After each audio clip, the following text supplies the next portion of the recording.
যদি এ একটা সেট হয় যার মধ্যে এম খানা এলিমেন্ট আছে, আর বি একটা সেট হয় যার মধ্যে এন খানা এলিমেন্ট আছে, তো আর এফ হচ্ছে যে কোনো একটা function A two B.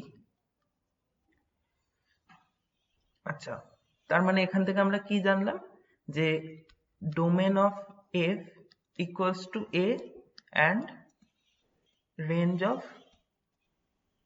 F subset of B, এটা আমরা জানি, তাই তো? তো এখানে আমরা যদি বলি যে এম গ্রেটার দেন এন, তাহলে এ টু বি কোনো ইনজেক্টিভ ফাংশন এক্সিস্ট করতে পারে কি? আমি বলছি, যদি এ তে এম খানা এলিমেন্ট আছে, বি তে এন খানা এলিমেন্ট আছে, আর যদি এম গ্রেটার দেন এন হয়, তাহলে এ টু বি কোনো যে কোনো ফাংশন ইনজেক্টিভ ফাংশন কি হতে পারে কখনো?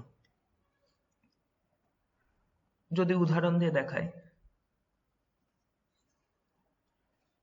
ধরে নি এ তে তিনখানা এলিমেন্ট আছে, এ বি সি,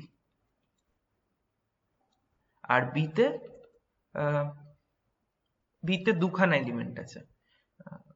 কত ধরবো, ডিই, ঠিক আছে?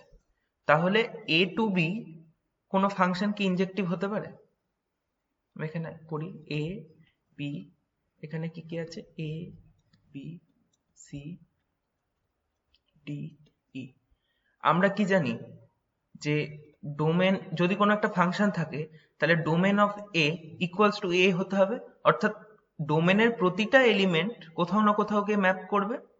যদি এ ডি তে যায়, বি সি তে যায়, তাহলে সি কেও তো কোথাও যেতে হবে ডি আর ই এর মধ্যে। যখনই সেটা সেখানে যাবে, তখন তাহলে সেটা ইনজেক্টিভ আর থাকবে না। অর্থাৎ এম গ্রেটার দেন এন যদি হয়, এর এলিমেন্ট যদি এম হয়, বি এর এলিমেন্ট যদি এন হয়, তাহলে এম গ্রেটার দেন এন যদি হয়, তাহলে কখনোই আমার ফাংশনটা ইনজেক্টিভ হতে পারে না। আচ্ছা,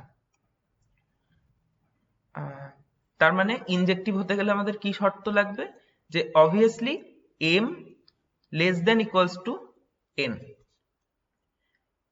যেখানে এমটা এর এলিমেন্টের সংখ্যা, এনটা বি এর এলিমেন্টের সংখ্যা। আচ্ছা, এটা হলে ইনজেক্টিভ হতে পারে।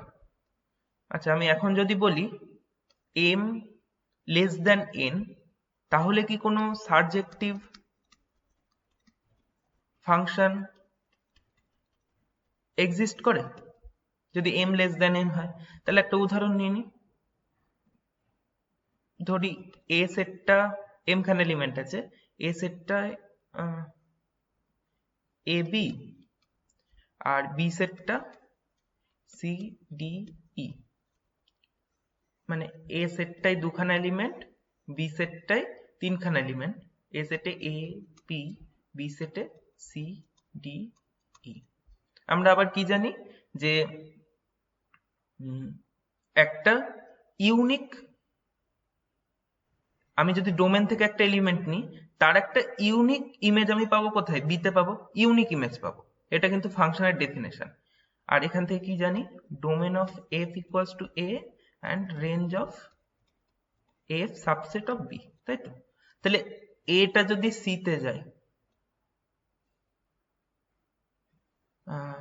বিটা যদি ডি তে যায়, সাবজেক্টিভ হতে গেলে আমরা কি জানি, যে আমার যে বি সেটটা, তার প্রতিটা এলিমেন্টের একটা নির্দিষ্ট পি ইমেজ থাকবে। তার মানে ই ই ই এলিমেন্টটা যেটা আছে, ই এলিমেন্টেরও একটা প্রি ইমেজ থাকতে হবে। অর্থাৎ প্রি ইমেজ থাকতে গেলে এ অথবা বি সেখান থেকে ম্যাপ হবে ই তে। কিন্তু সেটা কখনো কি পসিবল?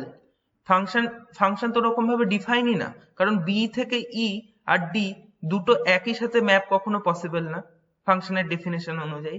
তার মানে যদি এম লেস দেন এন হয়, তাহলে সারজেক্টিভ ফাংশন এক্সিস্ট করবে না। তার মানে সারজেক্টিভ ফাংশন এক্সিস্ট করতে গেলে কি কি লাগবে আমাদের, M greater than equals to N. আচ্ছা, তাহলে এখানে দুটো পয়েন্ট লিখি, যে m less than equals to n হলে ইনজেক্টিভ ফাংশন এক্সিস্ট করতে পারে, আর 2 হচ্ছে m greater than equals to n হলে সাবজেক্টিভ ফাংশন এক্সিস্ট করতে পারে।